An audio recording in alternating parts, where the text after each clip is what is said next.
the way I throw, yeah, there's a lot of movement, a lot of follow through.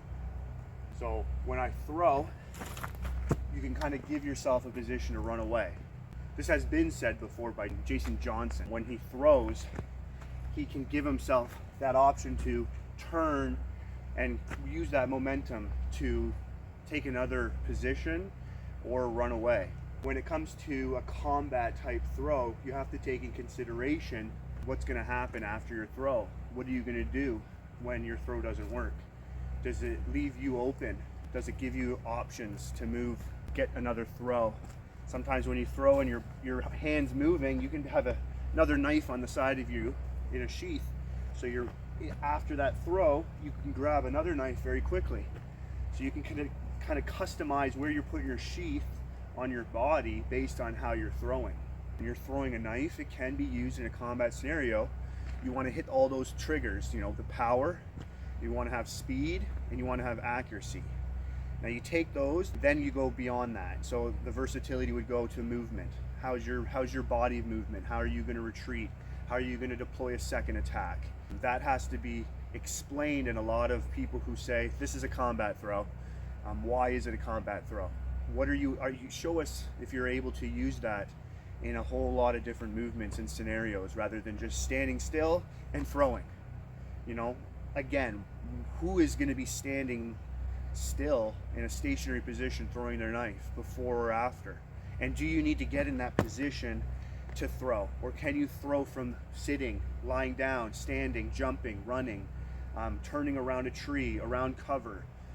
These are things that we might not train for, but in a combat scenario, you never know what situation you're going to be in. You want to train in every type of aspect possible to be ready for anything.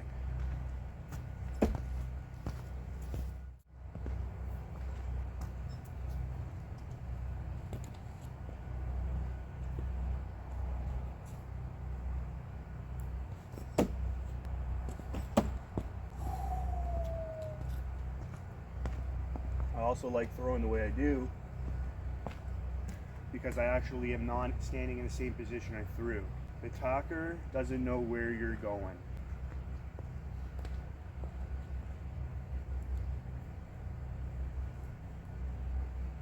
I think a big part in throwing for combat, I've said it before and I have to say it again, power. If you're gonna have a lightweight knife, the power is needed to get through layers, get through, skin, flesh, muscle to be effective. If you're throwing a light knife, you're going to need a lot more power and speed for that knife to do anything, especially when you just have a false edge and you just have a pointy tip. So, power is definitely crucial when you're combat throwing.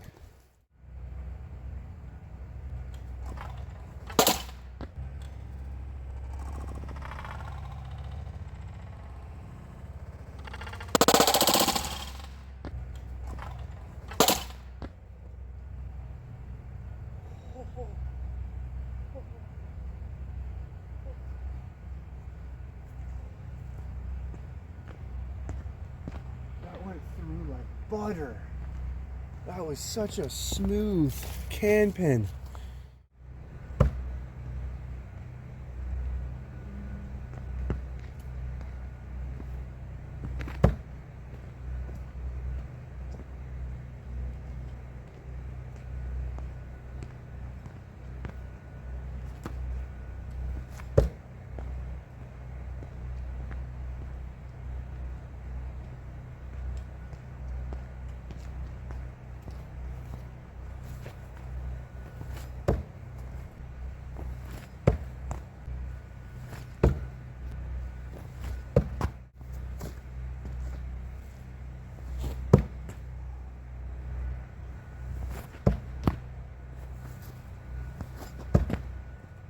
Right now, I'm going to display what I consider combat knife throwing movements.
You could probably always find an argument for your throw.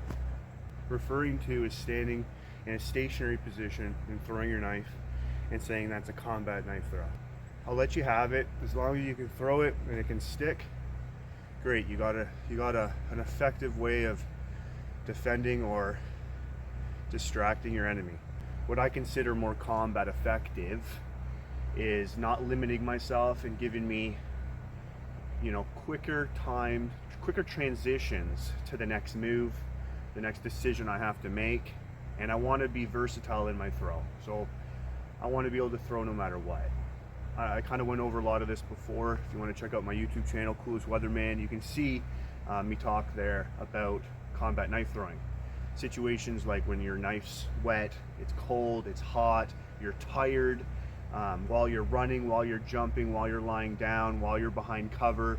All these things matter because you want to train for everything, because you don't know the situation you're going to be in when you get into it. If you really want to take this seriously, that's where I now evaluate a lot more things to make it very serious, to take knife throwing, combat knife throwing to another level. That's what I'm trying to explain here when I do different movements, when I talk about the speed, power, accuracy, and all the other things that encompass those three key things you need when it comes to combat knife throwing. That's my take on it. I'd love to discuss this more. There's a few more people coming out into the community that want to do this and want to talk about it. So that's all I'm trying to do here. Share what I think about, which is a lot of thinking and a lot of applying what I think into scenarios that I can, move around in my own backyard or basement, taking those movements to the real world. A lot of you are military, some of you are, so you know how important it is to go through your drills. And those drills, when you do them so many times, you get into real situation, then they become a natural. And you don't really have to think about it, you just go through your drills. Stoppages in your weapon and how to do section attacks, things like that. So same thing applies to knife throwing, combat knife throwing in my mind.